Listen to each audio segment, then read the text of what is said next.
கணியத்திற்குரிய மோமினின்களே,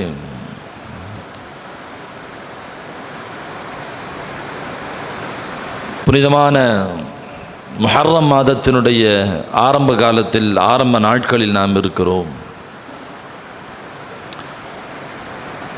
அருமைநாயகம் ஸல்லல்லாஹு அலைஹி வஸல்லம் அன்னவர்களுடைய மதீனா பயணத்தை, ஹிஜ்ரத்தினுடைய பயணத்தை அடிப்படையாக வைத்து துவங்கப்பட்ட ஹிஜ்ரி ஆண்டினுடைய முதல் மாதத்தில், புத்தாண்டில் நாம் எல்லாம் அமர்ந்திருக்கிறோம். இந்த ஹிஜ்ரி காலண்டர் என்பது இந்த உம்மத்திற்கு கிடைத்த ஒரு பெரும் கொண்ட பாக்கியம் என்று சொல்லலாம். அருமைநாயகம் ஸல்லல்லாஹு அலைஹி வஸல்லம் அன்னவர்களுடைய மாபெரும் புரட்சி பயணமாய் அமைந்த ஹிஜ்ரத்தை ஒவ்வொரு ஆண்டும் நினைவு கூறுவதற்கு இந்த உம்மத்திற்கு ஒரு வழி கிடைத்திருக்கிறது. ஹிஜ்ரி புத்தாண்டு என்று சொன்னாலேயே அது முஹம்மது ரசூலுல்லாஹி ஸல்லல்லாஹு அலைஹி வஸல்லம் அன்னவர்களுடைய அந்த ஹிஜ்ரத்து பயணத்தை தான் நமக்கு நினைவுபடுத்தும். தமிழகத்தினுடைய தலை சிறந்த ஒரு கவிஞர் ஒருவர் பெருமானாரின் ஹிஜ்ரத்தை பற்றி இப்படி ஒரு கவிதை எழுதுகிறார். நடந்து போன கால்கள் எங்காவது நாள்காட்டி ஆனதுண்டா? நடந்து போன கால்கள் எங்காவது நாள்காட்டி ஆனதுண்டா? ஆம், எங்கள் முஹம்மது ரசூலுல்லாஹி ஸல்லல்லாஹு அலைஹி வஸல்லம் என்பவர்கள் ஹிஜ்ரத்து செய்து நடந்தார்கள், அது நாள்காட்டியாய் மாறியது என்று எழுதுவார். ஹஸரத் உமர் ரலியல்லாஹு அன்ஹு அவர்களுடைய ஆட்சி காலத்தில் அவர்களுடைய சாம்ராஜ்யம் விரிவடைந்து கொண்டே போனது. ஏராளமான அரசர்களுக்கு கடிதம் எழுத ஆரம்பித்தார்கள். எனவே ஒரு நிர்வாகத்திற்காக வேண்டி, நிர்வாக சீர்திருத்தத்திற்காக வேண்டி தேதி குறிப்பிட வேண்டிய கட்டாயத்திற்கு வந்தபோது ஹஸரத் அலி ரலியல்லாஹு அன்ஹு அவர்கள் உள்ளிட்ட ஏராளமான சஹாபாக்களை அழைத்து மஷ்வரா செய்தார்கள். நமக்கென்று ஒரு கேலண்டர் வேண்டும், இந்த சமூகத்திற்கென்று ஒரு தேதி வேண்டும், எதை அடிப்படையாக வைத்து நாம் அந்த ஆண்டுகளை முடிவு செய்யலாம் என்று ஆலோசனை செய்தபோது பல்வேறு கருத்துக்களை சஹாபாக்கள் சொன்னார்கள். பெருமானாருடைய பிறப்பை நாம் ஆண்டு கணக்காக வைத்துக் கொள்ளலாம் என்றார்கள். பெருமானார் ஸல்லல்லாஹு அலைஹி வஸல்லம் அன்னவர்களுடைய மிஅராஜ் பயணத்தை ஆண்டு கணக்காக வைக்கலாம் என்றார்கள். பெருமானார் ஸல்லல்லாஹு அலைஹி வஸல்லம் அன்னவர்கள் முதலாக மதீனாவிற்குள்ளே நுழைந்ததை நாம் ஹிஜ்ரத்தினுடைய ஆண்டாக பயன்படுத்தலாம், நாள்காட்டியாக பயன்படுத்தலாம் என்று ஆலோசனை செய்தார்கள்.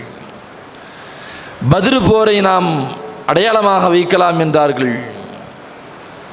பெருமானாருடைய வஃபாத்தை அடையாளமாக வைக்கலாம் என்றார்கள். பல்வேறு ஆலோசனைகளுக்கு பின்னால் ஹஸரத் அலி ரலியல்லாஹு அன்ஹு அவர்கள் தான் சொன்னார்கள், ரசூலுல்லாஹி ஸல்லல்லாஹு அலைஹி வஸல்லம் மன்னவர்கள் ஹிஜ்ரத்து சென்ற அந்த ஆண்டை நாம் ஏன் ஒரு நாள்காட்டியாக வைக்கக்கூடாது என்றார்கள். அவர்களுடைய வார்த்தை எல்லா சஹாபாக்களுக்கும் பிடித்து போனது. எல்லோரும் ஒருமனதாக பெருமானார் ஸல்லல்லாஹு அலைஹி வஸல்லம் மன்னவர்கள் ஹிஜ்ரத்து செய்த ஆண்டுதான் இனிமேல் அரசாங்கத்தினுடைய நிர்வாகத்திற்காக வேண்டி, தேதிக்காக வேண்டி பயன்படுத்தப்படும் என்கிற ஒருமித்த கருத்தோடு ஹஸரத் உமர் ரலியல்லாஹு அன்ஹு அவர்கள் ஹிஜ்ரத்தினுடைய ஆண்டை இந்த உம்மத்திற்கு அறிமுகப்படுத்தினார்கள்.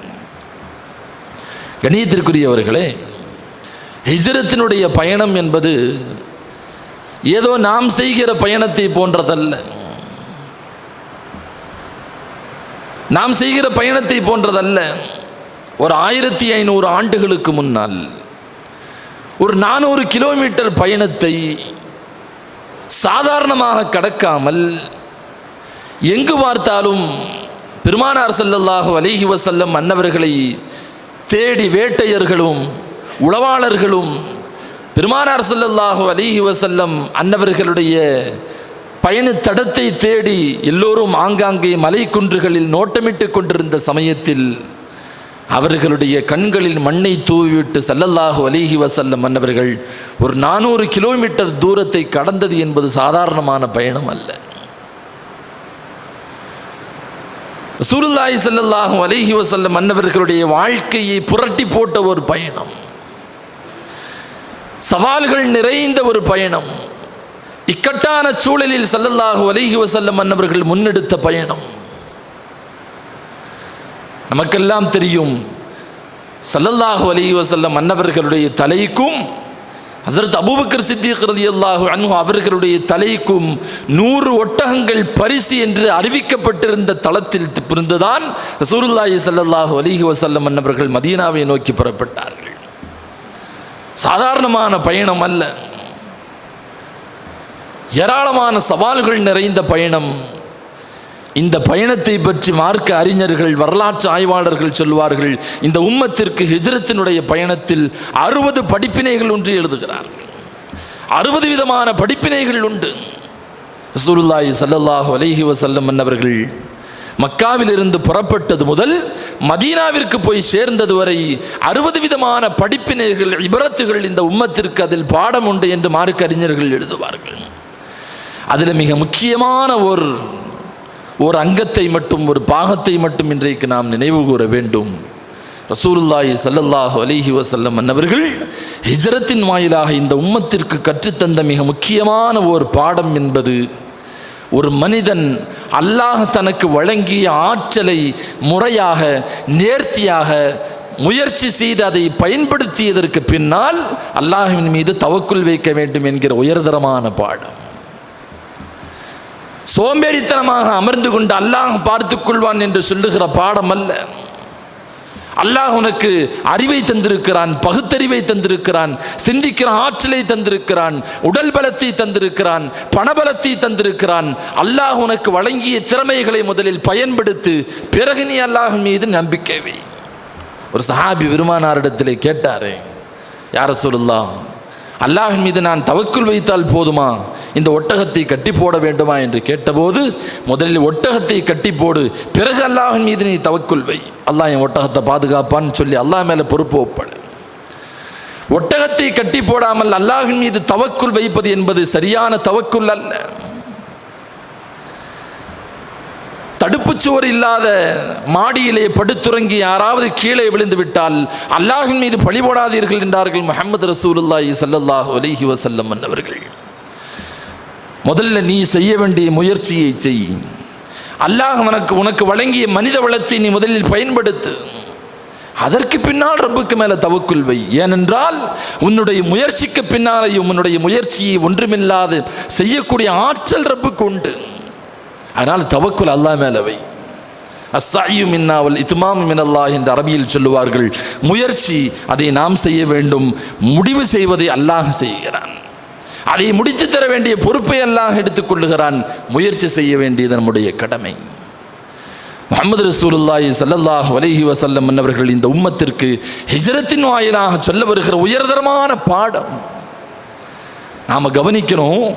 ரசூலுல்லாஹி ஸல்லல்லாஹு அலைஹி வஸல்லம் அவர்கள் ஹிஜ்ரத் புறப்படுவதற்கு, ஹிஜ்ரத்தினுடைய பயணத்தை தொடங்குவதற்கு சில வருடங்களுக்கு முன்னால் தான் இதே முஹம்மது ரசூலுல்லாஹி ஸல்லல்லாஹு அலைஹி வஸல்லம் அவர்கள் எண்ணிக்கையே இல்லாத கோடிக்கணக்கான கிலோமீட்டர்களை அதற்கு அப்பால் போய் சிதறத்துல் முன்தஹாவை கடந்து அல்லாஹ்வை போய் சந்தித்து விட்ட பயணத்தை அவர்கள் நடத்தி காட்டியிருந்தார்கள். அந்த பயணத்தை அனுபவித்த ஒரு அனுபவம் பெருமானார் ஸல்லல்லாஹு அலைஹி வஸல்லம் அவர்களுக்கு உண்டு. ஒரு 400 கிலோமீட்டர் ரசூலுல்லாஹ்வை தூக்கி அப்படி வச்சிட முடியாதா? ஒரு 400 கிலோமீட்டர் பெருமானார் ஸல்லல்லாஹு அலைஹி வஸல்லம் மன்னவர்களை சலாமத்தாக மதீனாவிற்கு கொண்டு போய் ரப்புக்கு சேர்க்க தெரியாதா? மிஅராஜை நடத்தி காட்டியவன், யாராலும் யாருடைய அறிவுக்கும் எட்டாத ஒரு பயணம் மிஅராஜினுடைய பயணம். ஒரே இரவில் மக்காவிலிருந்து பைத்துல் மக்தஸ் வரை பல நாட்கள் பயணம் செய்ய வேண்டிய இடத்தை ஒரே இரவில் கடத்தி கொண்டு போன ரப்புல் ஆலமீன் பூமியிலிருந்து 7 வானத்திற்கு அப்பால் சிதறத்துல் முன்தஹாவை கடந்து ஜிப்ரீல் அலைஹிஸ்ஸலாம் அன்னவர்கள் கூட கடக்க முடியாத எல்லைகளை கடந்து ரப்பை பார்த்து வந்தார்களே, பேசி வந்தார்களே. அவ்வளவு பெரிய பயண திட்டத்தை பெருமானார் ஸல்லல்லாஹு அலைஹி வஸல்லம் அன்னவர்களுக்கு வகுத்து தந்த ரப்புல் ஆலமீன் ஹிஜ்ரத்தினுடைய பயணத்தை ஏன் இவ்வளவு சவாலாக மாற்ற வேண்டும்? இந்த உம்மத்திற்கான பாடம் அதிலே இருக்கிறது. ரசூலுல்லாஹி ஸல்லல்லாஹு அலைஹி வஸல்லம் மன்னவர்கள் அவர்களை சுற்றி கட்டமைக்கப்பட்டிருந்த ஒரு பிம்பம். ஸல்லல்லாஹு அலைஹி வஸல்லம்னு சொன்னால் கலிமா மட்டும்தான் தெரியும், ஏகத்துவம் மட்டும்தான் பெருமானாருக்கு தெரியும், வஹி மட்டும்தான் ரசூலுல்லாவுக்கு தெரியும். ஒரு அப்பாவியான மனுஷர் எங்கே போனாலும் கல்லாலோ சல்லாலோ அடி வாங்கி விட்டு வந்து விடுவார் என்று பெருமானாரை சுற்றி கட்டமைக்கப்பட்டிருந்த அந்த பிம்பத்தை உடைத்தெறிந்து இந்த உலகத்தில் என்னை போல் ஒரு மாஸ்டர் பிளான், அந்த அளவிற்கு ஒரு சமயோசித சிந்தனை கொண்ட நபர் வேறு யாரும் இல்லை என்பதை இந்த உலகத்தில் பெருமானார் நிரூபித்த தருணம் ஹிஜ்ரத்தினுடைய பயணம். வரலாற்றை புரட்டி பார்க்கிறோம். ஸல்லல்லாஹு அலைஹி வஸல்லம் மன்னவர்கள் சாதாரணமாக அந்த பயணத்தை ஆரம்பிக்கவில்லை. அரபு நூல்களை எடுத்து ஆய்வு செய்கிற போது, ஒவ்வொரு வரலாறுகளையும் எடுத்து படிக்கிற போது, ரசூலுல்லாஹி ஸல்லல்லாஹு அலைஹி வஸல்லம் மன்னவர்கள் நாம் மதீனாவிற்குத்தான் செல்ல இருக்கிறோம் என்பதை அல்லாஹ்வின் மூலமாக அறிந்து கொண்டதற்கு பின்னால் ரசூலுல்லாஹி ஸல்லல்லாஹு அலைஹி வஸல்லம் மன்னவர்கள் மிக மிக நேர்த்தியாக துல்லியமாக ஒரு திட்டமிடுதலை பெருமானார் ஸல்லல்லாஹு அலைஹி வஸல்லம் மன்னவர்கள் செய்தார்கள். ஒரு மிகச்சரியான மாஸ்டர் பிளான் பெருமானார் ஸல்லல்லாஹு அலைஹி வஸல்லம் கையிலே இருந்தது. யாரும் யூகிக்க முடியாத ஒரு பயணம் அது, யாரும் யூகிக்க முடியாத ஒரு திட்டம் அது. ரசூலுல்லாஹி ஸல்லல்லாஹு அலைஹி வஸல்லம் மன்னவர்கள் அல்லாஹ்விடமிருந்து உத்தரவு வருகிறது, நாயகமே நீங்கள் மதீனாவிற்கு புறப்படுங்கள். முன்னாலேயே ஹஸரத் உமர் ரலியல்லாஹு அன்ஹு போன்ற பெரும் பெரும் சஹாபாக்களை எல்லாம் மதீனாவிற்கு, தன் தொண்டர்களை முதலில் மதீனாவிற்கு அனுப்பிவிட்டு கடைசியாய் புறப்பட்டது தலைவர் கடைசியாக புறப்படுகிறார். அல்லாஹ்வினுடைய அனுமதி கிடைத்ததற்கு பின் ஸல்லல்லாஹு அலைஹி வஸல்லம் மன்னவர்கள் தன்னுடைய திட்டங்களை நடைமுறைப்படுத்துவதற்கு முன்னால், தன்னுடைய திட்டங்களை பெருமானார் செயல்படுத்துவதற்கு முன்னால் முதல்ல ஸல்லல்லாஹு அலைஹி வஸல்லம் மன்னவர்கள் செய்த வேலை அல்லாஹ்விடத்திலே கையேந்தினார்கள். இது உம்மத்திற்கான பாடம் இதிலே இருக்கிறது. முயற்சி நமக்கானது, நாம செய்யணும். ஆனால் முயற்சிக்கு முன்னாலேயும் ரப்பை நோக்கி நம்முடைய முகம் இருக்க வேண்டும் என்பதை பெருமானார் ஸல்லல்லாஹு அலைஹி வஸல்லம் மன்னவர்கள் உணர்த்துகிறார்கள். ஏன்னா நாம் எடுக்கக்கூடிய முயற்சிகள் ஒன்றுமில்லாமல் போய்விடலாம். நாம் எடுக்கக்கூடிய முயற்சிகள் கூட பாதியில் நின்று போய்விடலாம். முயற்சிகளுக்கு தடை ஏற்பட்டு விடலாம். அதனால முயற்சித்ததற்கு பின்னால் ரப்பு மேலே தவக்குல் வைப்பது என்பது வேறு. முயற்சிக்கு முன்னாலேயும் ரப்பின் மீது ஒரு அலாதியான நாட்டமும் அல்லாஹ்விடத்திலே அலாதியான ஒரு பிரார்த்தனையும் இருக்க வேண்டும் என்பதை ஸல்லல்லாஹு அலைஹி வஸல்லம் அவர்கள் கற்றுத்தந்தார்கள். கஅபாவுக்கு போனாங்க. கஅபாவே, உன்னை எனக்கு ரொம்ப பிடிக்கும், உன்னை எனக்கு ரொம்ப பிடிக்கும். இந்த மக்கள் என்னை வெளியேற்றாமல் இருந்திருந்தால் நான் இங்கேயும் சென்றிருக்க மாட்டேன். ரப்பே, எனக்கு பிடித்தமான மக்காவிலிருந்து இந்த மக்கள் என்னை வெளியேற்றுகிறார்கள், உனக்கு பிடித்தமான இடத்தில் என்னை குடியேற்றுவாயாக என்று தன்னுடைய திட்டங்களை செயல்படுத்துவதற்கு முன்னால் ரப்பிடத்திலே பேசினார்கள், துஆ செய்தார்கள் ஸல்லல்லாஹு அலைஹி வஸல்லம் மன்னவர்கள். ஸல்லல்லாஹு அலைஹி வஸல்லம் மன்னவர்கள் ஹிஜ்ரத்தினுடைய பயணத்தை துவங்குவதற்கு முன்னால் ஸல்லல்லாஹு அலைஹி வஸல்லம் மன்னவர்களை கொலை செய்து விடலாம் என்று மக்கத்து காஃபிர்கள் எல்லாம், குறைஷிகள் எல்லாம் திட்டம் தீட்டி ஸல்லல்லாஹு அலைஹி வஸல்லம் மன்னவர்களை நாளை இந்த குறிப்பிட்ட நேரத்தில் அவர்களுடைய வீட்டை நாம் முற்றுகையிட்டு விடலாம் என்று பேசப்படுகிறது, திட்டம் தீட்டப்படுகிறது. ஸல்லல்லாஹு அலைஹி வஸல்லம் மன்னவர்கள் எல்லாவற்றையும் தெரிந்து கொண்டு விட்டு ஸல்லல்லாஹு அலைஹி வஸல்லம் முதல்ல செஞ்ச வேலை, ஏராளமான மக்கத்து குறைஷிகள் தன்னிடத்தில் அமானிதமாய் கொடுத்து வைத்திருந்த பொருட்களை அவர்களுடைய மானிதம் கொடுத்தவர்களிடத்திலே முதலில் ஸல்லல்லாஹு அலைஹி வஸல்லம் அவர்கள் ஒப்படைத்தார்கள். கொலை செய்வதற்காக வேண்டி திட்டம் தீட்டிக் கொண்டிருந்த ஒரு சமூகத்தினுடைய பொருளாதாரத்தை அது நமக்கானதல்ல, அவர்களுக்கு சொந்தமானது, அமானிதமாய் நம்பிக்கையாய் நம்மிடத்திலே கொடுத்து வைத்திருக்கிறார்கள். அவர்கள் எதிரியாகவே இருந்தாலும் நம்பிக்கை துரோகம் எந்த காலத்திலேயும் கூடாது, மோசடி கூடாது என்கிற பாடத்தை இந்த உம்மத்திற்கு முதலாக நடத்தி தந்தவர்கள் ஸல்லல்லாஹு அலைஹி வஸல்லம். அலி ரலியல்லாஹு அன்ஹு அழைத்தார்கள், இன்ன பொருள் இன்னாருக்கு சொந்தமானது, இன்ன பொருள் இன்னாருக்கு சொந்தமானது, எல்லா பொருட்களையும் அலி ரலியல்லாஹு அன்ஹுவிடத்திலே ஒப்படைத்து விட்டு இந்த அமானிதங்களை எல்லாம் நீங்கள் அங்கங்கே ஒப்படைத்து விட வேண்டும், எல்லாவற்றையும் ஒப்படைத்துவிட்டு நான் படுத்துறங்குகிற கட்டிலில் நீங்கள் தூங்க வேண்டும் என்றார்கள் ஸல்லல்லாஹு அலைஹி வஸல்லம். நான் படுக்கிற கட்டில் நீங்கள் படுத்துக்கணும், சில நாட்கள் கழித்து நீங்கள் எங்களோடு மதீனாவிற்கு வந்து சேர்ந்து விடுங்கள் என்றார்கள் ஸல்லல்லாஹு அலைஹி வஸல்லம் அவர்கள். அலி ரலியல்லாஹு அன்ஹு அவர்கள் சொல்லுவாங்க, என்னுடைய வாழ்க்கையில் ஒரு நிம்மதியான பயமில்லாத ஒரு தூக்கத்தை நான் தூங்கினேன்னு சொன்னால் ஸல்லல்லாஹு அலைஹி வஸல்லம் மன்னவர்கள் சொன்ன அந்த தூக்கம் தான். எந்த இரவு பெருமானார் அந்த கட்டிலில் படுக்க சொன்னார்களோ ஏன்னா கொஞ்சம் மிஸ் ஆச்சுன்னா கூட உயிர் போய்விடும். படுத்திருப்பது யார் என்பதை ஆய்வு செய்யாமல் கொலை செய்து விட்டார்கள் என்றால் அலி ரலியல்லாஹுவினுடைய உயிர் போய்விடும். அலி ரலியல்லாஹு அன்ஹு அவர்களுக்கு அது தெரியும். ஆனாலும் ஸல்லல்லாஹு அலைஹி வஸல்லம் மன்னவர்கள் நீங்கள் அங்கே படுக்கணும்னு சொல்லிட்டாங்க. அலி ரலியல்லாஹு அன்ஹு அவர்கள் சொன்னார்கள், என்னுடைய வாழ்க்கையில் அப்படி ஒரு நிம்மதியான தூக்கத்தை நான் தூங்கியதில்லை, எந்த எதிரிகளுடைய பயமும் இல்லாமல் நான் உறங்கிறேன். காரணம் என்ன தெரியுமா? சில நாட்களுக்கு பின்னால் மதீனாவிற்கு வந்து சேர்ந்து விடுங்கள் என்று பெருமானார் ஸல்லல்லாஹு அலைஹி வஸல்லம் மன்னவர்கள் என்றைக்கு சொன்னார்களோ அன்னைக்கே நான் முடிவு பண்ணிட்டேன், இன்னைக்கு ராத்திரி நமக்கு மௌத்து கிடையாது, இன்னைக்கு ராத்திரி யாரும் நம்மை ஒன்றும் செய்துவிட முடியாது என்கிற அந்த உறுதியான நம்பிக்கை எனக்கு இருந்தது. பெருமானாருடைய கட்டிலில் நான் படுத்துக்கொண்டேன். ஸல்லல்லாஹு அலைஹி வஸல்லம் மன்னவர்கள் தான் மக்காவிலிருந்து புறப்படுவதற்கு முன்னாலேயே எதிரிகளுடைய கண்களின் மண்ணை தூவினார்கள். உள்ளதா ஸல்லல்லாஹு அலைஹி வஸல்லம் இருக்கிறாங்க, படுத்திருக்காங்க, விடியட்டும் என்று காத்திருந்தார்கள். பெருமானார் அதற்கு முன்பே புறப்பட்டு விட்டார்கள். ஸல்லல்லாஹு அலைஹி வஸல்லம் மன்னவர்கள் ஒரு வித்தியாசமான பெருமானாருடைய சிந்தனை. ரசூல் ஸல்லல்லாஹு அலைஹி வஸல்லம் மன்னவர்களுடைய ஒவ்வொரு வியூகமும் ஆச்சரியப்படுகிறோம். ஸல்லல்லாஹு அலைஹி வஸல்லம் மன்னவர்கள் மக்காவிலிருந்து வடக்கு நோக்கு மதீனாவிற்கு போக வேண்டும், அதுதான் வழி பாதை. பெருமானார் ஸல்லல்லாஹு அலைஹி வஸல்லம் அப்படியே நேர் எதிராக தெற்கு பக்கமாக ஸல்லல்லாஹு அலைஹி வஸல்லம் மன்னவர்கள் பயணம் புறப்படுவதற்கு ஆரம்பித்தார்கள். தெற்கு பக்கமாக அபூபக்கர் சித்தீக் ரலியல்லாஹு அன்ஹு அவர்களும் பெருமானாரும் கடந்தார்கள்.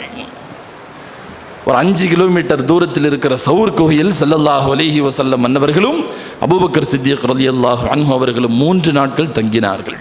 நமக்கெல்லாம் இந்த வரலாறு தெரியும். இதில் ஆச்சரியப்படக்கூடிய செய்தி என்ன தெரியுமா? நாம் நினச்சிக்கிட்டு இருக்கிறோம் ஸல்லல்லாஹு அலைஹி வஸல்லம் மன்னவர்கள் பயணம் புறப்பட்டு போகிற வழியில் எங்கேயும் சிக்கிடக்கூடாதுன்னு வேறு வழி இல்லாமல் சவுர் குகையிலே போய் பெருமானார் அடைக்கலம் கொண்டார்கள், புகுந்து கொண்டார்கள் அப்படின்னு நாம் நினைக்கிறோம். ஸல்லல்லாஹு அலைஹி வஸல்லம் மன்னவர்கள் சவுரில் தான் தங்கணும்னு பல மாதங்களுக்கு முன்னாலேயே ஸல்லல்லாஹு அலைஹி வஸல்லம் மன்னவர்கள் திட்டம் தீட்டி விட்டார்கள். ஏற்கனவே பெருமானார் ஸல்லல்லாஹு அலைஹி வஸல்லம் சவுர் அதுதான் 3 நாள் நாம் தங்க போகிற இடம்ங்கிறது முடிவு செஞ்சார் ஸல்லல்லாஹு அலைஹி வஸல்லம். பெருமானார் மிக துல்லியமாக அதை முடிவு செய்துவிட்டு தான் பயணத்தை துவங்கினார்கள். சவுர் குகையிலே 3 நாட்கள் ஸல்லல்லாஹு அலைஹி வஸல்லம் அவர்கள் 3 நாள் ஏன் சவுரில் இருந்தாங்க என்கிற அந்த வரலாற்றுக்கு பின்னால் வரலாற்று ஆசிரியர்கள் சொல்லுகிறார்கள், அறிவியல் பூர்வமாகவே ஒரு மனிதனுடைய கடுமையான முயற்சியும் கோபமும் ஒரு 48 78 2 மணி நேரம் வரைக்கும் தான், ஒரு 3 நாள் வரைக்கும் தான் ஒரு மனிதனுடைய உச்சபட்ச கோபம் என்பது இருக்கும். அதுக்கு பின்னால் எப்பேற்பட்ட மனிதர்களாக இருந்தாலும் அதில் ஒரு சின்ன தளர்வு ஏற்படும் என்பதை முஹம்மது ரசூலுல்லாஹி ஸல்லல்லாஹு அலைஹி வஸல்லம் மன்னவர்கள் 1400 ஆண்டுகளுக்கு முன்னாலேயே துல்லியமாக கணித்திருந்தார்கள். கல்பில் இருப்பதை சொல்ல தெரிந்த பெருமானாருக்கு இந்த செய்தி தெரியாதா என்ன? 3 நாட்கள் எந்த பரபரப்பும் இருக்கக்கூடாது. சவுர் கோயிலே பெருமானாரும் அபூபக்கர் சித்தீக் ரலியல்லாஹு அன்ஹு அவர்களும் அமர்ந்து கொண்டார்கள். சலாமத்தாக இரவை கழித்தார்கள். ரசூலுல்லாஹ்வுக்கு தெரியும் 3 நாள் ஆச்சதுன்னு சொன்னார். ஏன்னா மறுபுறத்தில் பெருமானாருடைய தலைக்கு 100 கோடி ரூபாய் 100 ஒட்டகங்களுடைய பரிசு அறிவிக்கப்பட்டிருக்கிறது. அபூபக்கர் சித்தீக் ரலியல்லாஹு அன்ஹுடைய தலைக்கு 100 பரிசுகள் 100 ஒட்டகங்கள் பரிசாக அறிவிக்கப்பட்டிருக்கிறது. மக்கா முழுக்க எங்கு பார்த்தாலும் ரசூல் ஸல்லல்லாஹு அலைஹி வஸல்லம் மன்னவர்களுடைய தேடுதல் வேட்டை. மலை குன்றுகளின் மீதும் பாலைவனங்களிலேயும் பல்வேறு இடங்களில் எங்கு பார்த்தாலும் பெருமானார் ஸல்லல்லாஹு அலைஹி வஸல்லம் மன்னவர்களை காட்டி கொடுத்து அந்த 100 ஒட்டகத்தை எப்படியாவது நாம் பெற்றுக்கொள்ள வேண்டும் என்கிற அந்த ஆர்வம், அந்த வெறி, எங்கு பார்த்தாலும் ஒற்றர்கள் சுற்றி கொண்டிருந்தார்கள்.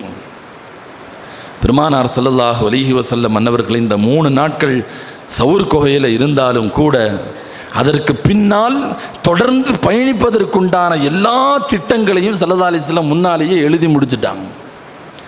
அபூபக்கர் சித்தீக் ரலியல்லாஹு அன்ஹு அவர்களுடைய மகனார் அப்துல்லா ரலியல்லாஹு அன்ஹு அவர்களை அழைத்து பெருமானார் ஒரு பொறுப்பை ஒப்படைத்தார்கள். அப்துல்லா, உன்னுடைய வேலை என்னவென்று சொன்னால் பகல் நேரத்தில் மக்கத்து குறைஷிகளோடு நீ இருக்க வேண்டும், அவர்களோடு நீ அமர வேண்டும், பேச வேண்டும், அவர்களுடைய எல்லா செய்திகளையும் இரவினுடைய நேரத்தில் சவுர் குகைக்கு நீ கொண்டு வந்து சேர்த்து விட வேண்டும். அப்துல்லா ரலியல்லாஹு அன்ஹு அவர்களுக்கு பெருமானார் உத்தரவிட்டார்கள். மறுபுறத்தில் அஸ்மா ரலியல்லாஹு அன்ஹு அவர்களிடத்திலே மக்ரிபுடைய நேரம் இருட்டுகிற சமயத்தில், மக்கள் எல்லாம் வீடுகளுக்குள்ளே முடங்குகிற சமயத்திலே அந்த வெளிச்சத்தில் மிக வேகமாய் எங்களுக்கு தேவையான உணவுகளை எடுத்துக்கொண்டு நீ மலைக்கு ஏறிவிட வேண்டும். மூன்றாவதாக ஆமிர் பின் ஃபுஹைரா என்று சொல்லப்படக்கூடிய அபூபக்கர் சித்திக் ரலியல்லாஹு அன்ஹு அவர்களுடைய ஒரு அடிமை. பெருமானார் அவரை அழைத்து சொன்னார்கள், உன்னுடைய வேலை நீ ஆடுகளை ஓட்டி கொண்டு வந்து சவுருக்கு அருகாமையில் இருக்க வேண்டும், நோட்டமிட வேண்டும். அஸ்மா ரலியல்லாஹு அன்ஹு அவர்களும் அப்துல்லா ரலியல்லாஹு அன்ஹு அவர்களும் வந்துவிட்டு போகக்கூடிய எல்லா தடயங்களையும் ஆடுகளை ஓட்டிக்கொண்டே அழிக்க வேண்டிய பொறுப்பு உனக்கானது என்று பெருமானார் ஸல்லல்லாஹு அலைஹி வஸல்லம் அவர்கள் முன்பே சொன்னார்கள்.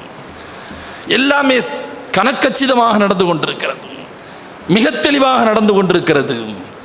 இதற்கு இடையிலே மக்காவினுடைய மிகப்பெரிய ஒரு வழிகாட்டியாக இருந்தவர் அன்றைக்கு அப்துல்லாஹ் பின் உரைகித் என்று சொல்லக்கூடிய நபர். தன்னுடைய மக்காவை சுற்றி இருக்கிற எல்லா ஊர்களுடைய பாதைகளும் அவருடைய விரல் நுனியில்.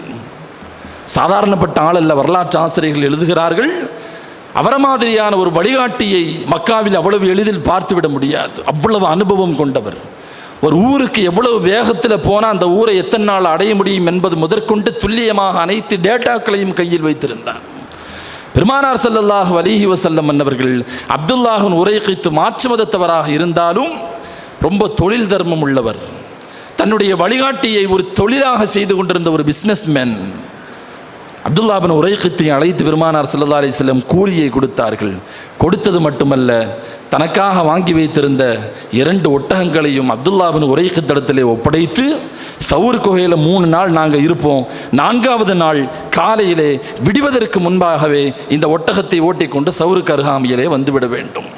பெருமானார் ஸல்லல்லாஹு அலைஹி வஸல்லம் மன்னவர்கள் சொன்னதை போல அப்துல்லாஹ் பின் உரைகித் நினைச்சிருந்தா 100 ஒட்டகத்துக்கு பெரிய அதிபதியாக இருக்க முடியும், 100 அல்ல 200 ஒட்டகத்திற்கு அதிபதியாக இருக்க முடியும். ஆனால் பெரும் கொண்ட அமானிதம் உள்ள நபர், நம்பிக்கையான நபர், தொழில் தர்மம் உள்ளவர் ஸல்லல்லாஹு அலைஹி வஸல்லம் மன்னவர்களை காட்டிக் கொடுக்கவில்லை.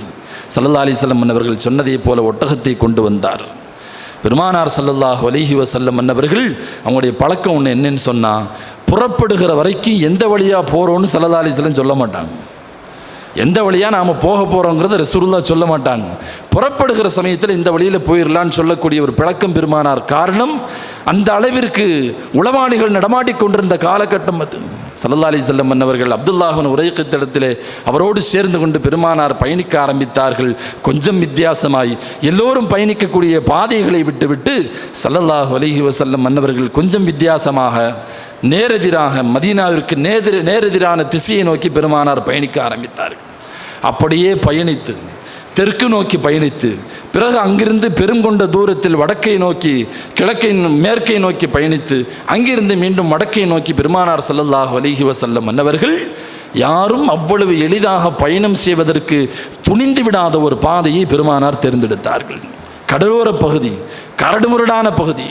ரசூலுல்லாஹி ஸல்லல்லாஹு அலைஹி வஸல்லம் மன்னவர்கள், ரசூலுல்லாஹ்வுக்கு தெரியும் வளமையாக எல்லோரும் செல்லக்கூடிய பாதையில் தான் இவர்கள் தேடுவார்கள் என்பதை தெரிந்து கொண்ட பெருமானார் கொஞ்சம் வித்தியாசமாக ஒரு 50 கிலோமீட்டர் ஸல்லல்லாஹு அலைஹி வஸல்லம் மன்னவர்கள் கூடுதலாய் சுற்றியதாக வரலாறு சொல்லுகிறது. எதிர் திசையில் போய் அப்புறம் அந்த பக்கமாக போய் மீண்டும் மதீனா இருக்கக்கூடிய திசையில் கடலோர பகுதியாக ஸல்லல்லாஹு அலைஹி வஸல்லம் மன்னவர்கள் வந்து சேர்ந்து கொண்டார்கள். கிட்டத்தட்ட 450 கிலோமீட்டரை 8 நாட்கள் ஸல்லல்லாஹு அலைஹி வஸல்லம் மன்னவர்கள் 8 நாட்களில் கடந்தார்கள். வரலாறு சொல்லுகிறது, பகல் முழுக்க ஓய்வெடுத்த பெருமானார் இரவு முழுக்க தங்களுடைய ஒட்டகத்தை ஓட விட்டார்கள். ஒரு நாளைக்கு சராசரியாக 50லிருந்து 55 கிலோமீட்டர் ஸல்லல்லாஹு அலைஹி வஸல்லம் மன்னவர்கள் கடந்து 8வது நாள் மதீனாவிற்குள்ளே பெருமானார் ஸல்லல்லாஹு அலைஹி வஸல்லம் மன்னவர்கள் நுழைந்தார்கள். உலக வரலாற்றில் ஒரு பெரும் கொண்ட சமூகம் ஒரு மனிதரை அவ்வளவு வெறியாக தேடிக்கொண்டிருக்கிற போது தன்னுடைய சமயோசித சிந்தனையால் முயற்சியால் ஸல்லல்லாஹு அலைஹி வஸல்லம் மன்னவர்கள் இந்த பயணத்தை அமைத்தது இன்றைக்கும் வரலாற்று ஆசிரியர்களிடத்திலே அவ்வளவு ஆச்சரியத்தை ஏற்படுத்துகிறது. எந்த ஜிபிஎஸும் இல்லாத காலகட்டம், எந்த இணையதளமும் இல்லாத காலகட்டத்தில் தன்னுடைய 8 நாட்களுக்கு தேவையான இந்த செய்திகளை எல்லாம் பெருமானார் ஒரு சங்கிலி தொடராக, ஒரு நெட்வொர்க்காக பெருமானார் எப்படி ஒருங்கிணைத்தார்கள் என்கிற ஆச்சரியமும் இன்னமும் வரலாற்று ஆசிரியர்களிடத்திலே உண்டு. ஸல்லல்லாஹு அலைஹி வஸல்லம் மன்னவர்கள் இந்த ஹிஜ்ரத்தினுடைய பயணத்தில் இந்த உம்மத்திற்கு சொல்ல வரக்கூடிய பாடம் என்ன? அல்லாஹ் நமக்கு தந்திருக்கக்கூடிய மனித குலத்தை பயன்படுத்த வேண்டும், முயற்சி செய்யணும். ரப்பே என்னை இங்கிருந்து தூக்கி மதீனாவுக்கு கொண்டு போயிரு ரசூல் ஸல்லல்லாஹு அலைஹி வஸல்லம் மன்னவர்களுக்கு துஆ செய்வதற்கு ஒரு நிமிடம் போதும். ஆனால் ஸல்லல்லாஹு அலைஹி வஸல்லம் மன்னவர்கள் அந்த சவாலை எதிர்கொண்டார்கள். தன்னுடைய அறிவை பயன்படுத்தினார்கள், திட்டம் தீட்டினார்கள், முயற்சி செய்தார்கள். தன்னுடைய முழு உழைப்பையும் தன்னால் முடிந்த உழைப்புகளை பெருமானார் ஸல்லல்லாஹு அலைஹி வஸல்லம் அவர்கள் செய்துவிட்டுத்தான் அல்லாஹ்வின் மீது தன்னுடைய முழு நம்பிக்கையும் தவக்கலையும் ஸல்லல்லாஹு அலைஹி வஸல்லம் அவர்கள் வைத்தார்கள். சவுரில் இருக்கும்போது நமக்கு தெரியும், பக்கத்தில் வந்துட்டாங்க ஆட்கள். குனிந்து பார்த்தால் பெருமானாரை பார்த்து விடுவார்கள், குனிந்து பார்த்தால் பெருமானாரை பார்த்து விடுவார்கள். அபூபக்கர் சித்திக் ரலியல்லாஹு அன்ஹு நாயகமே குனிஞ்சிட்டான்னா நாம் மாட்டிப்போம். இதோ அவனுடைய கால்கள் தெரிகிறது வாசலில். வரலாறு சொல்லுகிறது, ஒருத்தன் குனிஞ்சு பார்க்கலான்னு போகும்போது இன்னொருத்தன் பிடிச்சானா காலரை, சட்டை காலரை பிடித்து எங்கே போகிறேன், இல்லை அதுக்குள்ளே இருக்காங்களான்னு தேடலான். உனக்கு அறிவு இருக்கிறதா? அந்த வாசலை பார், சிலந்தி கூடு கட்டி இருக்கிறது. ஒருவேளை அவர்கள் உள்ளே சென்றிருந்தால் அதை கிழித்து விட்டுத்தான் சென்றிருக்க வேண்டும். ஆனால் சிலந்தி வலைக்கு அங்கே எந்த பிரச்சனையும் இல்லை, உள்ளே செல்வதற்கான வாய்ப்புகள் இல்லை. பக்கத்தில் பார், காட்டுப்புறாக்கள் முட்டையிட்டிருக்கிறது. ஆள் நடமாட்டம் உள்ள இடத்தில் காட்டுப்புறாக்கள் முட்டையிடாது, தேவையில்லாமல் உன்னுடைய நேரத்தை வீணடிக்காதே என்று அந்த இடத்தில் குனிய போன ஒரு மனிதனை, பார்க்க போன ஒரு மனிதனை, அவனுடைய எண்ணத்தை திசை திருப்பி அல்லாஹ் சர்வசாதாரணமாக இந்த உலகத்தில் எந்த வீட்டை மிக பலகீனம் என்று அல்லாஹ் சொல்லுகிறானோ, இன்ன அவுஹனல் புயூத்தில பைத்துல் அன்கபூத், இந்த உலகத்தில் மிகவும் பலகீனமான வீடு என்பது சிலந்தியினுடைய வீடு என்று குர்ஆன் சொல்லுகிறது. அந்த பலகீனமான ஒரு உபகரணத்தை வைத்து ஒரு பெரும் கொண்ட சமூகத்தினுடைய பலத்தை அல்லாஹ் ஒன்றுமில்லாமல் ஆக்கினான். அல்லாஹின் மீது முழு தவக்குல், இன்னல்லாஹு மஅனா லா தஹ்சன் இன்னல்லாஹு மஅனா, பயப்படாதீங்க அல்லாஹ் இருக்கிறான். பெருமானாருடைய அந்த தவக்குல் வார்த்தை கண்ணியத்திற்குரியவர்களை இந்த உம்மத்திற்கான பெரும் பாடம். எந்த காரியத்தை செய்தாலும் அல்லாஹ்விடத்திலே துஆ செய்துவிட்டு முயற்சியில் இறங்க வேண்டும். முயற்சி செய்ததற்கு பின்னால் அல்லாஹ்வின் மீது முழுமையான தவக்குலை வைக்க வேண்டும். ஹிஜ்ரத் நமக்கு சொல்லக்கூடிய 60க்கும் மேற்பட்ட பாடங்களில் மிக முக்கியமான ஒரு பாடம். கண்ணியத்திற்குரியவர்களே, அஹ்மது பின் ஹம்பல் ரஹ்மத்துல்லாஹி அலைஹி அன்னவரிடத்தில் சில பேர் எந்த உழைப்பும் செய்ய மாட்டாங்களாமா, ஆனால் அல்லாஹ் மேலே பெரிய தவக்குல் அவங்களுக்கு இருக்குது, அல்லாஹ் ரிஸ்க் தருவான் உட்கார்ந்துட்டு இருக்கிறாங்க என்று சொன்னபோது அவர்கள் எல்லாம் பித்அத்வாதிகள், மார்க்கத்தில் இல்லாத ஒன்றை புதிதாக புகுத்துகிறார்கள். காரணம், பெருமானாரும் உழைத்தார்கள், அல்லாஹ் மேலே தவக்குல் வைத்தார்கள். அபூபக்கர் சித்திக் ரலியல்லாஹு அன்ஹு அவர்கள் உழைத்தார்கள், தவக்குல் வைத்தார்கள். சஹாபாக்கள் எல்லோரும் உழைத்தார்கள், தவக்குல் வைத்தார்கள். எனவே உழைத்த பின், முயற்சி செய்த பின் தவக்குல் வைப்பது தான் பெருமானாருடைய சுன்னத்தை ஒழிய வெறுமனே அல்லாஹ் மீது தவக்குல் வைத்து நான் எதையும் செய்ய மாட்டேன்னு உட்கார்ந்திருக்கிறது ஒரு பிதஅத்தான காரியம், பெருமானார் காட்டித்தராத வழிமுறை என்று அஹ்மது பின் ஹம்பல் ரஹ்மத்துல்லாஹி அலைஹி என்பவர்கள் சொல்லுவார்கள். ஜும்ஆ தொழுது விட்டு பள்ளிக்குள் அமர்ந்திருந்த ஒரு கூட்டத்தை உமர் ரலியல்லாஹு அன்ஹு அவர்கள் ஏன் உட்கார்ந்திருக்கிறீன்னு கேட்டாங்க. நஹனு முத்தவக்கிலீன், நாங்கள்லாம் அல்லாஹ் மேலே ரொம்ப நம்பிக்கை உள்ள ஆள், ரிஸ்க் அவன் கொண்டு வருவான்னாங்க. உமர் ரலியல்லாஹு அன்ஹு அவர்கள் சாட்டை எடுங்கள், எல்லோரையும் துரத்தி விட்டார்கள். வெளியே போ, அல்லாஹ் உனக்கு என்ன, நீ சும்மா உட்கார்ந்துக்கிட்டு இருந்தால் கூரையை பிச்சுக்கிட்டு தருவானான்னு கேட்டாங்க. நீ பாட்டுக்கு உள்ள உட்கார்ந்துட்டு இருக்கப்போ கூரையை பிச்சுக்கிட்டு தருவானா அல்லாஹ்? போய் நீ உழைத்து சம்பாதி என்று அவர்களை வெளியே பள்ளிவாசலை விட்டும் துரத்தினார்கள் ஹஸரத் உமர் ரலியல்லாஹு அன்ஹு அவர்கள். கண்ணியத்திற்குரியவர்களே, வாழ்க்கையில் எந்த ஒரு விஷயத்தை அடைவதானாலும் அல்லாஹ் நமக்கு வழங்கிய மனித வளத்திலிருந்து ஒரு சின்ன முயற்சி நாம் நிச்சயமாக செய்ய வேண்டும் என்பதுதான் இந்த உம்மத்திற்கு பெருமானார் ஸல்லல்லாஹு அலைஹி வஸல்லம் அவர்கள் இந்த ஹிஜ்ரத்தின் வாயிலாக கற்றுத்தருகிறார்கள். ரப்பு சுப்ஹானஹு வ தஆலா புரிந்து அமல் செய்வதற்குண்டான பாக்கியத்தை நம் எல்லோருக்கும் தந்தருள்வானாக. வ ஆகிரு தஅவானா அல்ஹம்துலில்லாஹி ரப்பில் ஆலமீன்.